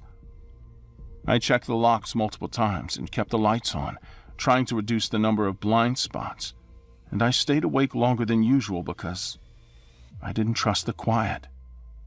The silence continued for hours, and instead of calming me down, it made me more alert, because it felt intentional, like he had decided to stop communicating for a reason. I went to the kitchen to get water, and that was when I noticed the bedroom door slightly open, even though I was sure I had closed it earlier. And that detail immediately changed the way I moved. I approached slowly, without making noise, and when I pushed the door open, he was already inside, standing near the bed and watching me like he had been waiting. I tried to step back, but he moved quickly and grabbed my arm, pulling me forward and forcing me to the floor before I could reach the knife in my pocket. He pinned my wrist down with enough force to stop me from moving, and when I tried to twist away, he adjusted his position and pressed his weight down, making it impossible to get free. His hand tightened around my neck slowly, controlling my breathing instead of cutting it off immediately, and that control made it clear he had planned for this moment. My attempts to push him away became weaker as my breathing became uneven, and I couldn't change what was happening before everything went dark. The tension returned the moment I woke up. I was no longer in my apartment, and everything around me was unfamiliar. My hands and legs were tied, and I was in the back of a moving vehicle while he drove in silence, and every movement caused pain that made it difficult to stay focused. When the vehicle stopped, he carried me into a building, and the brief glimpse I saw showed concrete walls and storage shelves, which suggested it was not a place anyone would check. When I fully woke up, I was in a small enclosed room with padded walls and a mattress, and the setup made it clear this space had been prepared in advance. He sat across from me and explained his plan in a calm and structured way, describing how he intended to keep me there and how he would make people believe I had disappeared on my own. "I'll leave your phone near the lake. People will assume what happened. This is better. You don't need anyone else." He showed me photos and videos he had collected over the years, and the amount of material proved this had been planned for a long time. The tension increased when he moved closer, because he acted like this situation was normal and expected me to accept it. I changed my approach completely, because resisting physically was not possible, so I started responding calmly and telling him what he needed to hear, even though it went against my instincts. I focused on his fear of prison, which he mentioned more than once, and I used that to convince him that I would never report him if he let me go. "I won't tell anyone. I understand. I can keep this private." He hesitated, and that hesitation gave me a small chance. So I kept repeating the same idea until it became something he could accept. He eventually untied me, partially, and agreed to take me back. But before leaving, he made it clear that there were conditions. He returned me to my apartment and stood near the door, watching me before speaking again with a controlled tone. "If you lie, I will come back." Then he left. I stayed on the floor for a long time after he left, trying to understand how close I'd been to never leaving that place at all, and how easily everything could have ended differently. My body hurt and the marks were visible, but the physical damage was not what stayed with me the most. The tension did not disappear after I reported everything, because even though he was arrested quickly and the evidence was overwhelming, the awareness of how much control he had over my life remained. He claimed it was a role play, based on the TV show You, that went too far. I know it's a complete lie, but he's already paying for all the harm he caused me, and he'll keep paying for the rest of his life.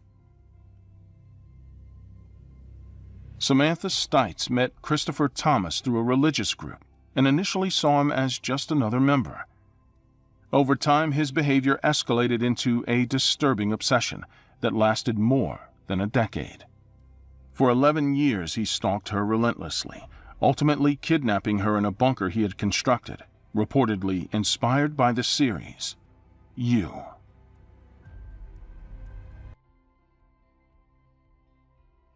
My name is David.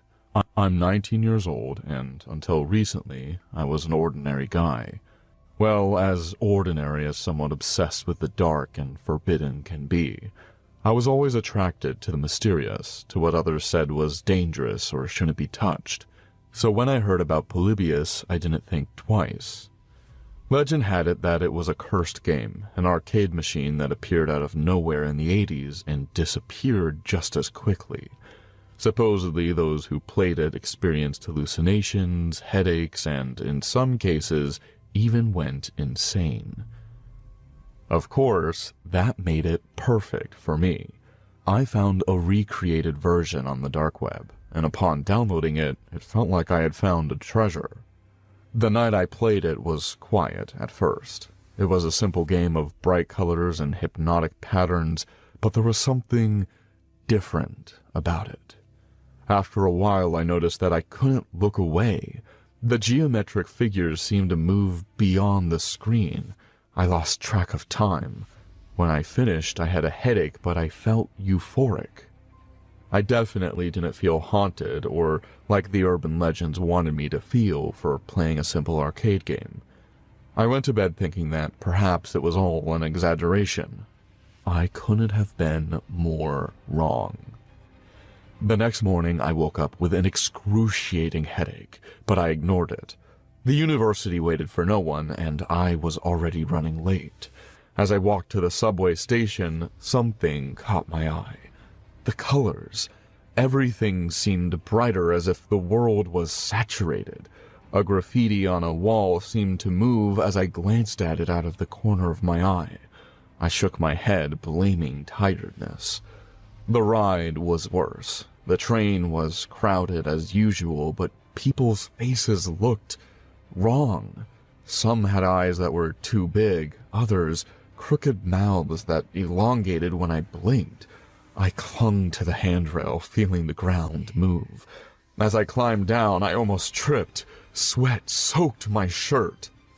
As I reached the campus, I tried to concentrate. I was sure I just needed food or coffee. But when I sat down in class, things got worse. The projector was projecting patterns similar to those in the game.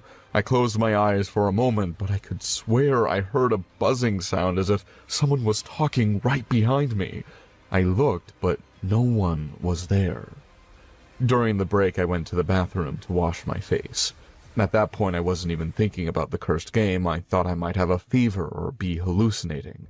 When I looked in the mirror, something was wrong. My reflection wasn't following me instantly, as if there was a slight delay. I tried to move fast, and for a second, I swore my other self smiled before me. I left the bathroom almost running. In the hallway, things were still twisting. Students walked around me, but their movements were mechanical. A boy walked past me, and his face was completely black, as if someone had erased his features. I closed my eyes and snapped them open. Everything was normal again. I decided I needed some air. I went out into the backyard, where there were rarely any people. But there it was, that feeling of something watching me. I turned and saw a figure across campus. Tall, thin, and completely dark. I couldn't make out features, but I felt it looking at me. When I blinked, it was gone. I tried to concentrate on my classes, but it was impossible. Every time I looked at the professor, his face seemed to deform as if it were melted.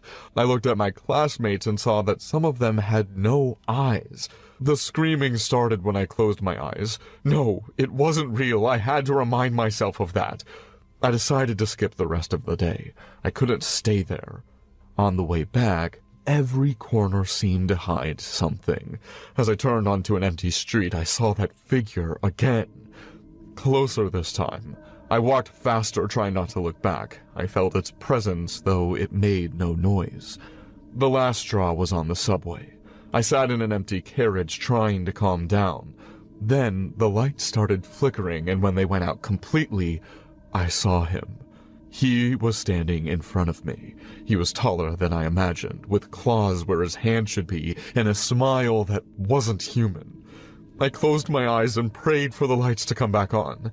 When they did, the carriage was full of people, and the figure had disappeared. When I got out of the subway, I no longer knew what was real. The streets were full, but all the people seemed distorted. The voices were murmurs, a constant noise that drilled my ears. I tried to call someone, but my phone only displayed geometric patterns that moved like the game. I walked not knowing where I was going. The world seemed to twist around me. I saw the figure once again, now closer than ever. I ran, pushing people, shouting for someone to help me. No one reacted. It was as if I was trapped in a bubble. Finally, I couldn't take it anymore. I threw myself at a random man, begging him to help me. But before I could say anything coherent, I felt strong hands holding me. Cops. They threw me to the ground, telling me to calm down. I shouted at them that someone was chasing me, but they didn't listen. They just exchanged glances and said something about drugs. At the police station, they locked me in a small cell. They searched for me, but found nothing in my system. No drugs, no alcohol. One of the officers mentioned that I might be crazy. Sitting in the corner of the cell, I tried to explain to one of them what had happened, but I saw in his eyes that he didn't believe me. Hours passed and the demon appeared again, just outside my cell. My only reaction was to laugh. I don't know why I laughed, but I laughed a lot. I couldn't stop laughing even though my body wanted to cry. When the policemen came to pick me up, their faces were those of the figure. The next thing I remember was being in a white room, with people talking around me. I didn't understand anything anymore. Now I'm here, in this white, silent place. I think it's an asylum. We are in an asylum, aren't we? Have I gone crazy? It's because of the game, and in the end, it was all true. I wouldn't say you went crazy. Maybe that game activated something in your head that needs to be repaired. With a lot of work, you will come out, David, but I need you to concentrate. Of course, you think it's a lie. Everyone thinks it's a lie until they start to see it.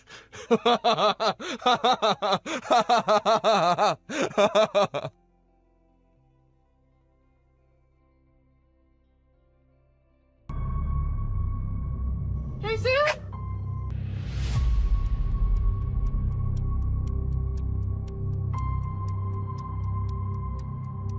I go running at night because it fits my schedule. I work late, I get home, and I go out. That's it. No deeper reason. The road I use is always the same. It's a straight stretch of asphalt with trees on both sides. There are no houses once you get far enough in.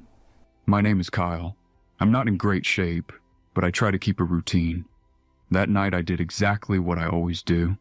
I put on my running shoes, stepped outside, and started jogging at a steady pace. The first part of the run is always normal.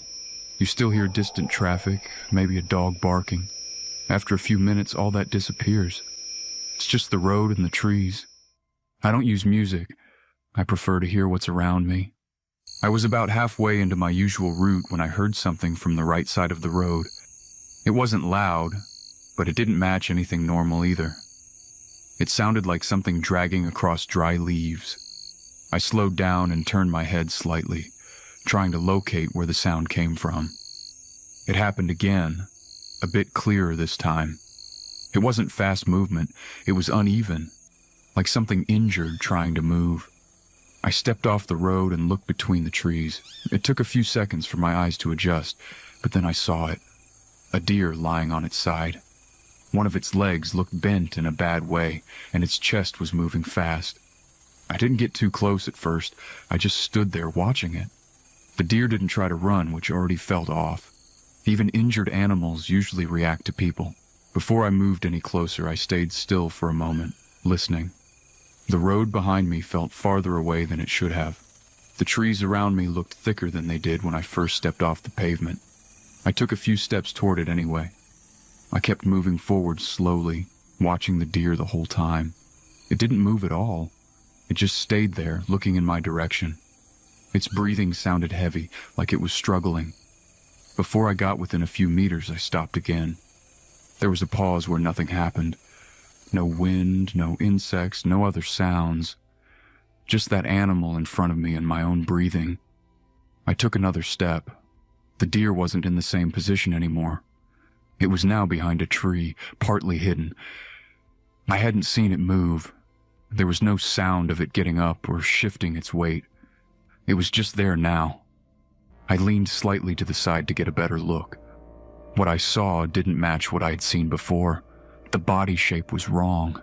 The head was too narrow, and it was positioned higher than it should have been. It was standing. Before anything else happened, there was a moment where I didn't move and neither did it. I was trying to understand what I was looking at, and it stayed still like it was waiting for me to figure it out. It held onto the tree with one arm. The arm was long and thin, with joints that didn't look right. The skin was pale and flat in color. I couldn't see proper facial features, just a smooth surface with shallow areas where eyes might be. I stepped back without taking my eyes off it. It leaned out a bit more from the tree, showing more of its body. It didn't make any sound. It didn't rush me. It just stayed there, watching. I turned around and ran. I didn't stay on the road. I went straight into the trees without thinking. Branches hit my arms and face, but I kept moving forward. I didn't slow down to check anything behind me. The ground was uneven and full of roots. I tripped once and hit the ground hard, but I got up immediately. I didn't look back. I didn't want to see if it was following me. Before I heard anything behind me, there was a stretch where the only sound was my own movement. No footsteps chasing me, no branches breaking. That made it worse because I didn't know where it was. Then I heard it. It wasn't running. It sounded like something walking at a steady pace through the trees. The direction wasn't clear, but it was close enough that I knew it was following me. Before the next moment, I slowed down without meaning to. I was trying to listen and figure out where it was coming from. My breathing was loud and uneven. The sound came from in front of me. I stopped and took a step back. That didn't make sense because I had been moving in one direction the whole time. It stepped out from behind a tree ahead of me.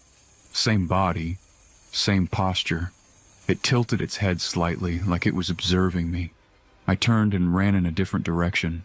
I kept running, but my pace was dropping. My legs were getting heavy and my breathing was getting worse. I couldn't keep moving like that for long. Before anything else happened, everything went quiet again. No movement, no sound. It felt controlled, like the silence wasn't natural. I slowed down and crouched behind a tree, trying to stay still. I covered my mouth with my hand so I wouldn't make noise while breathing. For a few seconds, nothing happened. Then I heard something move directly behind me. I turned quickly and saw it close to me. It reached toward me with one arm. The fingers were long and thin. I got back up and ran again. Before the next moment, there was a short stretch where I thought I'd gained some distance. I didn't hear anything behind me. Then something grabbed the back of my shirt and pulled hard. The fabric stretched and then tore. I fell onto my back and hit my head against the ground. I kicked again and managed to get free. I stood up and ran without stopping. My breathing was unstable and I could feel my body starting to give out. I kept moving forward without knowing where I was going. I just needed to get away from that thing. My legs were barely keeping up. Before the last moment, everything went quiet again. No sound behind me. No movement in front of me. Then, I noticed the ground changing. There were fewer roots, and the surface felt more even. I pushed forward. I saw the road ahead. I ran straight toward it and stepped onto the pavement. My footing changed suddenly, and I almost slipped, but I kept moving. Behind me, I heard movement again, closer than before. I didn't turn around. A car was coming down the road. The headlights were bright enough to see clearly. I waved my arms and ran toward it. The driver stopped suddenly. I opened the door and got inside without asking. The driver kept asking what happened, but I didn't answer. I just told him to keep driving. He looked confused, but he didn't argue. I didn't look behind us. I stayed facing forward the whole time. After a few minutes, we reached an area with lights and buildings. Everything looked normal again. He dropped me off at a gas station. I sat down on the curb and tried to catch my breath. My shirt was torn, and my arms had cuts from the branches. My knee was bleeding from the fall. I never went back to that road. I stopped running at night after that.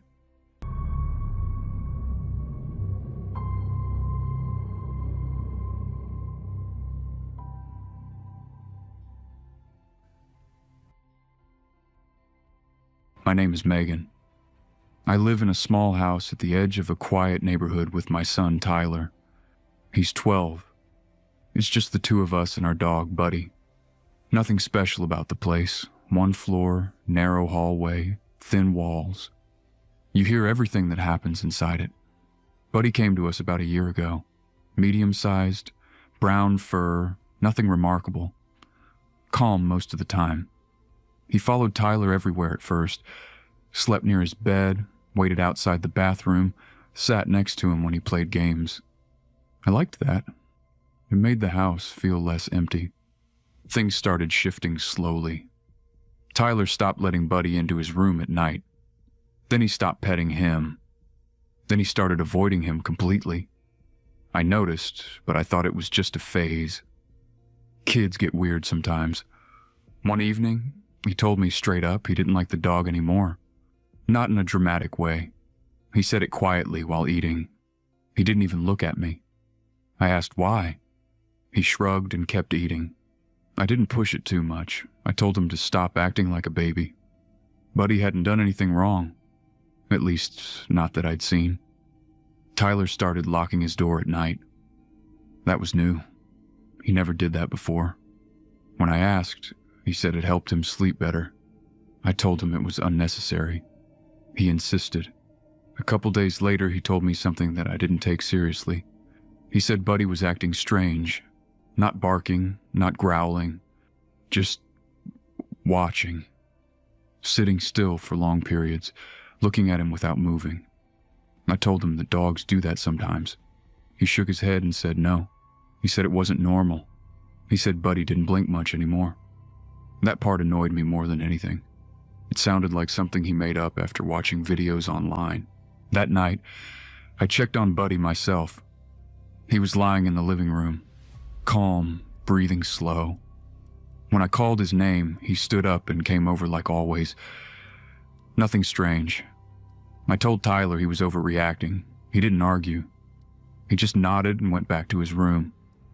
That was the last time he tried to explain it to me. The day everything went wrong, I'd gone out to buy groceries. Nothing unusual. It was early evening when I got back. The street was quiet. No cars passing, no people outside. Just still. Before I even opened the door, I noticed something off.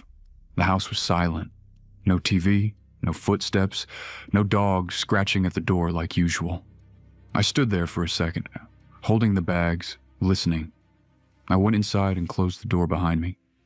The groceries felt heavier than usual in my hands. I set them on the kitchen counter and called Tyler's name. No answer. Then I heard it. Crying. Soft at first, then louder. It came from down the hallway. I walked fast toward the sound. My chest tightened, but I didn't stop. When I reached the hallway, I saw Tyler sitting on the floor near the bathroom door. His face was wet, his hands shaking. He pointed at the bathroom. He didn't speak right away, just pointed, like he couldn't bring himself to say it. I crouched down and grabbed his shoulders, asking what happened. He looked straight at me and said there was something inside. He said it wasn't the dog anymore. Before I could react, I heard a sound from inside the bathroom. A slow movement. Something brushing against the floor. I stood up and moved toward the bathroom door. My hand hesitated before touching the handle. The crying behind me didn't stop. Tyler kept repeating that something was inside. I opened the door slowly.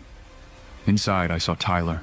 He was locked in the bathroom, pressed against the wall, eyes wide, breathing fast. He looked exactly like my son. Same clothes, same face, same everything. For a second, my brain refused to process it. Suddenly, I felt a sharp pain in my ankle. I looked down and saw something clamped onto my leg. Teeth dug deep into my skin. The pressure was strong, sudden, and violent. I lost balance and dropped to the floor. The thing that bit me looked like Tyler. It had his face, but it was wrong. The skin stretched tight in some areas and loose in others. Its mouth was open wider than it should be. Teeth pressed hard into my ankle as it pulled back and shook its head. The pain shot up my leg. I tried to kick it, but it held on. Then it climbed onto me. Before it reached my face, there was a moment where everything slowed. I could hear Tyler behind me shouting.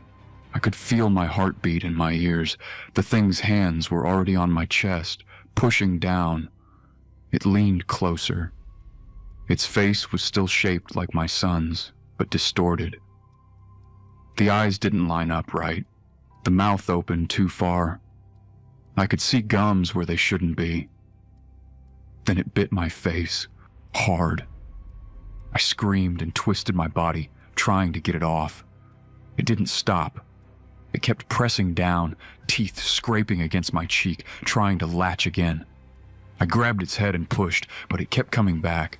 Then Tyler jumped in. He grabbed the thing from behind and pulled with everything he had. It resisted at first, its fingers digging into my shirt, but then it lost grip and fell to the side. I rolled away and tried to stand, but my injured foot slipped on the floor.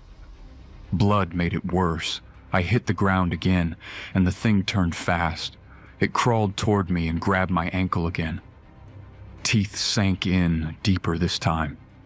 I screamed again and kicked it with my other foot, hitting its head.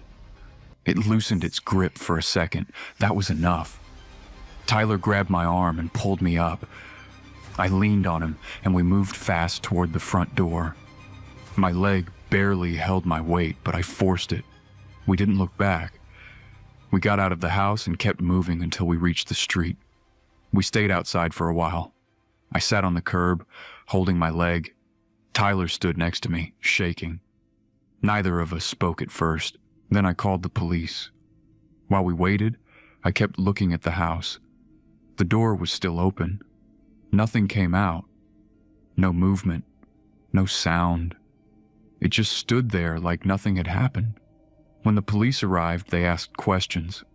I tried to explain, but it sounded insane even to me. They went inside to check. Before they entered, I felt a tight knot in my chest. Not fear exactly. Something else. Like expecting something to come out again. But nothing did. They searched the entire house, every room, every corner. No sign of anything, no dog, no second child, nothing. Just blood on the bathroom floor. We didn't go back to live there. I had stitches on my ankle and face. The marks stayed. They didn't heal clean. The doctors asked questions. I gave simple answers. I didn't mention what really happened. Tyler doesn't talk about it much. When he does, he keeps it short. He says the dog changed in front of him, that it stood up differently, that its body stretched before taking his shape. Buddy was never found. No one reported a loose dog. No shelters had him. It was like he disappeared completely. When we first pulled up to 657 Boulevard, I swear it felt like a dream. The kind of house you see in magazines.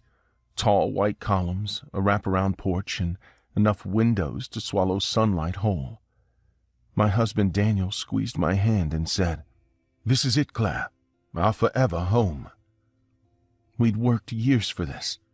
2 kids in the back seat, boxes full of memories, and hearts swollen with the kind of hope that only comes with fresh paint and new beginnings. The neighbors waved politely as we moved in. One even brought over a pie, something that made me laugh because it felt so movie-like. But I should have known. Stories that start perfect rarely stay that way. On our second night after the kids fell asleep, I went outside to grab a package left by the door. That's when I noticed it. A plain white envelope. No stamp, no address. Just the words, "Welcome home." I thought it was a neighborly gesture at first, maybe a note from the Homeowners Association, but the handwriting, it was old-fashioned, careful, almost obsessive. I opened it right there under the porch light. Inside was a letter. "Dearest new neighbors at 657 Boulevard, allow me to welcome you to the neighborhood. I've been watching this house for decades now, and it's finally time for it to have young blood again. Your children fill me with excitement. Do they play in the yard yet? The words crawled under my skin. Watching. Young blood. Daniel thought it was a prank. Probably some bored kid, he said, tearing the letter in half before I could even process it. But even as he laughed it off, I couldn't shake the feeling that whoever wrote that wasn't done watching us. By the end of our first week, we'd unpacked just enough to start feeling like we lived there. The house creaked a little too much at night, but it was old. That's what old houses do, right? Then came the second letter. It arrived on a Tuesday. Same envelope, same looping handwriting. But this time it was addressed directly to us. Mr. and Mrs. Hartley, I see you've begun to settle in. The renovations look wonderful, though I do miss the old wooden fixtures. Did you find all the rooms yet? There are some spaces that only reveal themselves to those who truly know the house. Be patient. It will show you. I remember dropping the paper. It wasn't just the words, it was how the letter mentioned our renovations. We hadn't told anyone, not the neighbors, not even our realtor. We'd only discussed it privately. Daniel's smile faded when he read it. Okay, that's not funny anymore. We called the police, but there wasn't much they could do. Could be a prank. Maybe someone from the previous owner's circle. Just keep the letters, if any more come. But they didn't stop. Every few days a new envelope appeared, sometimes tucked under the mat, sometimes inside the mailbox, always signed the same way, the Watcher. The house knows I am here. It has known me longer than it has known you. I walk by often. The upstairs window looks beautiful at night when your daughter leaves the light on. You still haven't found the secret room, have you? Each letter felt like a hand tightening around our lives. Daniel started checking the security cameras every night. I began pulling the curtains closed before the sunset. The kids, thank God, didn't know anything. But I started to wonder, was someone really watching? One night as I was tucking our son into bed, he said something that froze my blood. "Mommy," he whispered. "The man by the fence waved at me again." I wanted to ask, what man, but I already knew. That night I didn't sleep. Every creak on the floorboards, every gust of wind brushing the windows, it all sounded deliberate, like the house was listening. By morning I convinced myself my son must have imagined it. Kids do that, right? They make sense of shadows in their own way. But when Daniel left for work, I went outside just to look. Our backyard stretched to an old wooden fence, one of those weathered grayish ones that had probably been there for decades. There were muddy footprints in the grass, not ours, bigger, deeper. They led right up to the fence and stopped.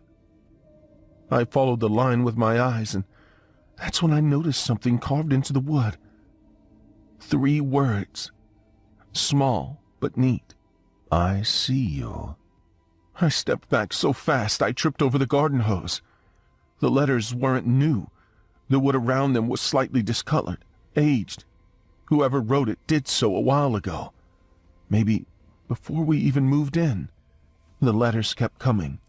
Every 2 or 3 days, folded neatly, slipped under the front door like clockwork. No address, no name, just more riddles, more reminders that someone was watching. By now, sleep had become a luxury. Every sound, the hum of the fridge, the tick of the hallway clock, twisted itself into something threatening. Daniel tried to act brave, but I saw it in his eyes too. The fear was eating at him. We weren't living anymore. We were waiting. Then one evening, while searching the attic for old documents, I noticed something strange. The floorboards near the far corner didn't match the rest. The wood was newer, paler. It looked like it had been replaced recently. I pressed down, hollow. When I pried one open, a cloud of dust rose, and beneath it, a narrow gap leading into darkness. Daniel brought a flashlight. The beam flickered across something that made my stomach twist. A room. A small hidden space, no larger than a closet. But inside were things we thought we'd lost. Our missing photographs, my son's old toy car, even the first torn-up letter back together. The one that had disappeared from our drawer. All lined up, neatly on a shelf. There was also a camera, one of the same models we'd installed ourselves, except this one wasn't ours. Its little red light was still blinking. Daniel backed away, breathing hard. This doesn't make sense," he whispered. But before I could answer, something moved inside the vent. A soft scrape, then another, and a voice, low, calm. "You finally found me." We bolted for the door, tearing down the attic stairs, but by the time the police arrived, the space was empty. No camera, nor photographs, just dust, and the faint scent of cologne that wasn't Daniel's. They searched for weeks. Nothing. The detective finally said it must have been some elaborate break-in, but he couldn't explain how the letters started before we moved in. And now, every night, I hear faint footsteps above us, pacing. And sometimes, when the house goes quiet, I swear, I can still hear that voice whispering through the vents. I see you. Epilogue. Her point of view. It's been 3 months since that night. The attic has been sealed, the locks replaced, the cameras removed, but peace, that never came. Every morning I wake up to find something slightly moved. A mug turned the wrong way, a picture frame tilted. Daniel tells me it's just paranoia, that trauma can play tricks on the mind. But sometimes when he's asleep, I hear someone walking upstairs.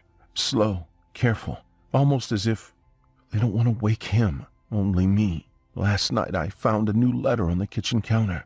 Same handwriting, same folds. It only said one thing this time. You shouldn't have closed the room. I tore it apart and threw it into the fire, but the smell of burning ink still lingers. Sharp, metallic, unforgettable. And now, as I sit here writing this, I can feel it again. That same presence behind me, watching, waiting, because sometimes evil doesn't haunt the house you live in. It haunts you. I worked the night shift at a 24-hour McDonald's near a highway exit. The place never fully stopped, but it slowed down enough to make the hours feel longer. My job was simple. Take orders, clean trays, restock supplies, and wait for the next customer. At night, we were always a small team. One person at the front, one in the kitchen, sometimes a supervisor in the back. There was always a security guard near the entrance, mostly standing still, watching people come and go. There was a guy who started showing up almost every night.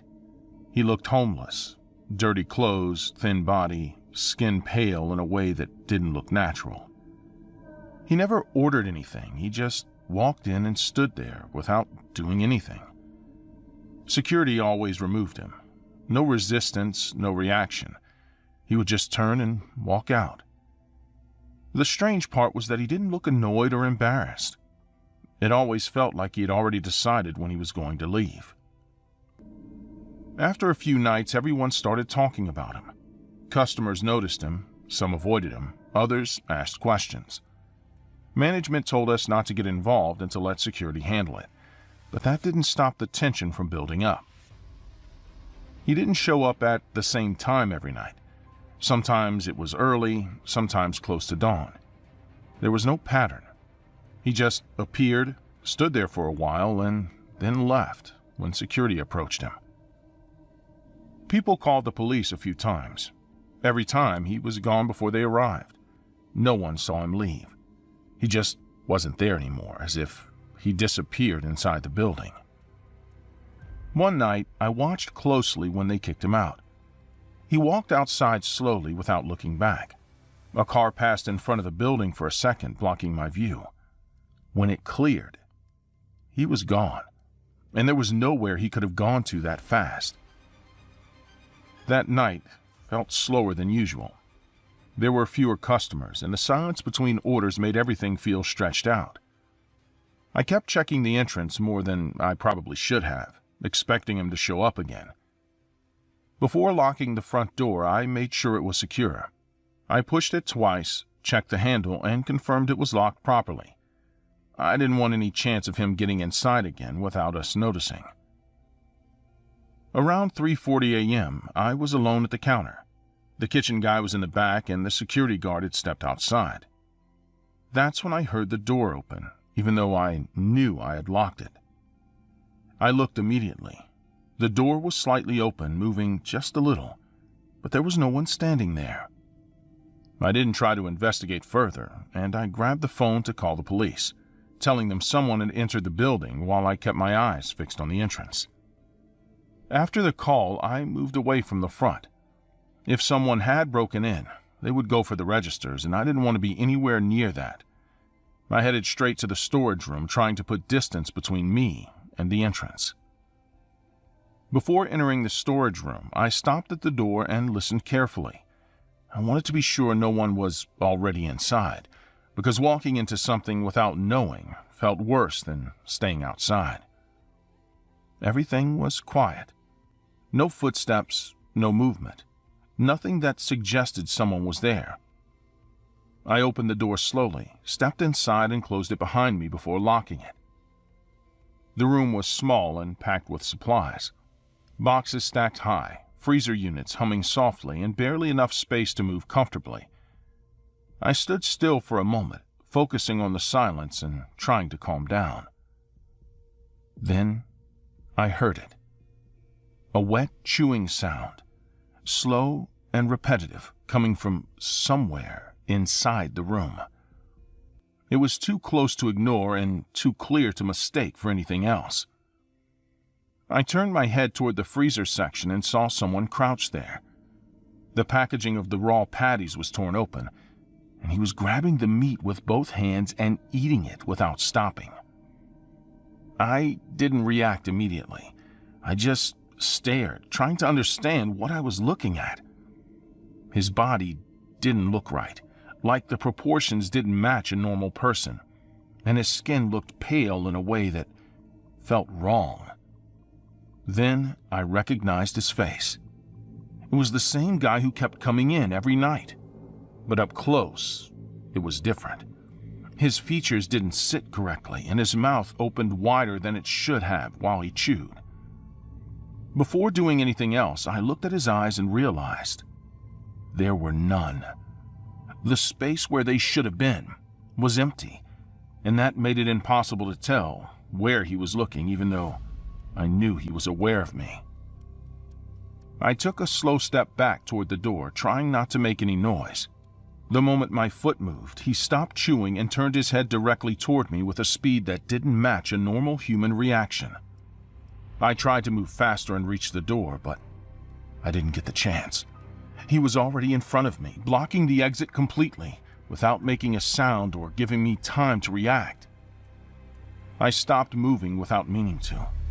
My body was locked in place while he leaned closer to my face, his jaw moving slightly with pieces of raw meat still visible between his teeth.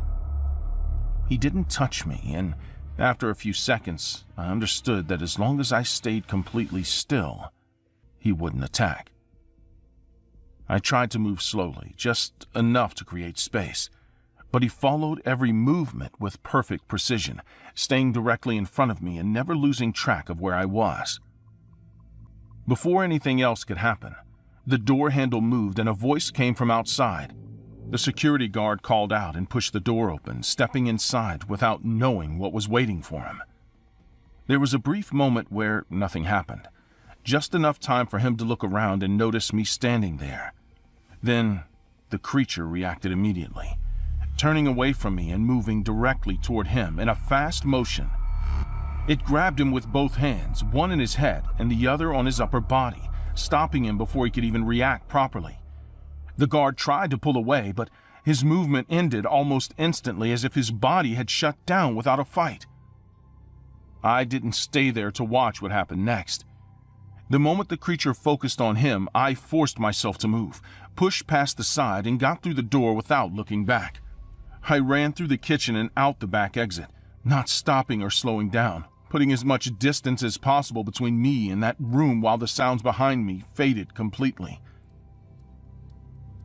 I never went back to that place after that. I didn't call my manager, I didn't try to explain anything, and I didn't return for my things. I just stayed away and avoided anything related to that job. No one contacted me afterward. The police never called and the company never reached out. It was like the entire situation had been erased or never reported in the first place. A few days later, I checked online to see if anything had come up. The McDonald's was still open, operating like nothing had happened, and there were no reports about any incident or missing staff.